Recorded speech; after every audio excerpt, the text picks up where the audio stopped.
What if the skeptics are right? What if the Quran is just a book and Islam is just an invention? If you accept that premise, you walk into a logical trap, because if Muhammad wasn't a prophet, then you are forced to admit that he was the greatest genius, psychologist, and leader the human race has ever produced. Here is the inevitable paradox of denying the divine. Let's imagine something, just for the sake of argument, even if it sounds completely absurd. Let's imagine that Islam is not from God, but was invented by one man, Muhammad. If that were true, then what follows is unavoidable. Muhammad would have to be the greatest human being who ever lived, the sharpest mind, the deepest thinker, and the most influential soul in all of human history. Now, walk with me through this thought. 1. Brilliance and foresight. This man, born in a forgotten city, suddenly displays a level of wisdom that the greatest philosophers could not reach. He speaks about matters centuries before they unfold. The intelligent people who met him, believers and non-believers, all admitted he was far beyond ordinary. If he invented Islam, then he was a genius beyond human scale. 2. Planning and global impact. From being unknown, he becomes the topic of global discussion more than 1,400 years later. No philosopher, no king, no thinker ever reached this level of influence. If Islam were his invention, then his strategy was unmatched, a plan that shaped civilizations for over a millennium. 3. State building and leadership.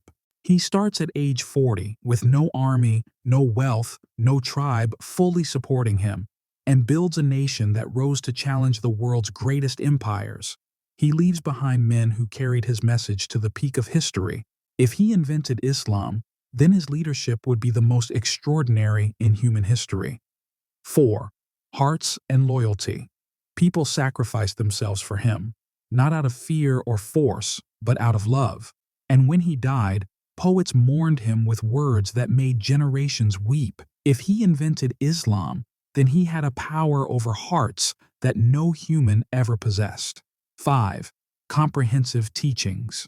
He taught everything, from the mysteries of the universe to how to wash with water. He taught marriage, divorce, trade, diplomacy, war, justice, ethics, every field, every detail. No philosopher ever did that.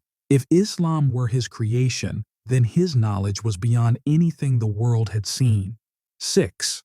Human nature and motivation. He moved people to sacrifice for an unseen world, paradise, hell, angels, judgment. He inspired armies across 15 centuries. He made people smile at death, for truth, for justice, for faith. If he invented Islam, then he understood the human soul better than anyone in history. 7.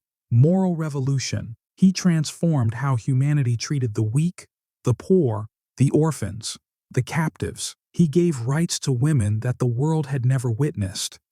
He gave rights to slaves, to the oppressed, and even to animals. His teachings touched hearts more deeply than any law or human charter. If he invented Islam, then he was the greatest moral reformer to ever walk the earth. So let's return to our assumption. If Muhammad invented all of this, he would be the greatest human being ever, in intelligence, leadership, compassion, influence, and legacy. But here's where the entire argument turns upside down.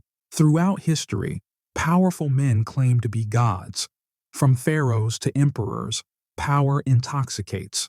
But Muhammad, with all his influence, all his reach, he insisted again and again, "I am only a servant of God.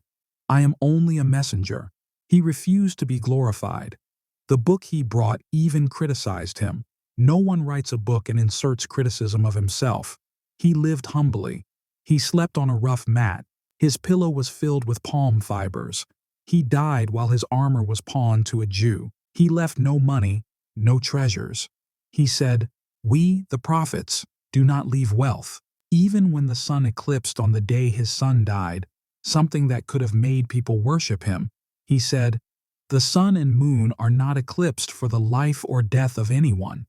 If he invented Islam, he could have declared himself divine, and people would have believed him. They were ready to die for him, but he didn't, because he couldn't, because he was truly a prophet, not a self-made god. So if someone insists on saying Islam was invented by Muhammad, then they must also admit Muhammad would be the greatest human genius who ever lived. And if he was the greatest of all mankind, then the simplest and most logical conclusion is this: he was exactly what he claimed to be, the final messenger of God. There is an ocean of evidence that proves that Muhammad was a true prophet, but the most compelling one for me personally is the following incident narrated in an authentic hadith during the death of his son Ibrahim. There was a solar eclipse in the time of God's messenger on the day his son Ibrahim died. The people said, "The eclipse of the sun has happened due to the death of Ibrahim." God's messenger said, "The sun and the moon are two of God's signs. They are not eclipsed due to the death or life of anyone. So when you see them, the eclipse of the sun or moon, supplicate to God and offer prayers until the eclipse is over." This proves to me that he was an authentic prophet of God. An impostor would have claimed credit for this astronomical coincidence to boost his credibility among his followers, but Muhammad did not. It has the ring of authenticity.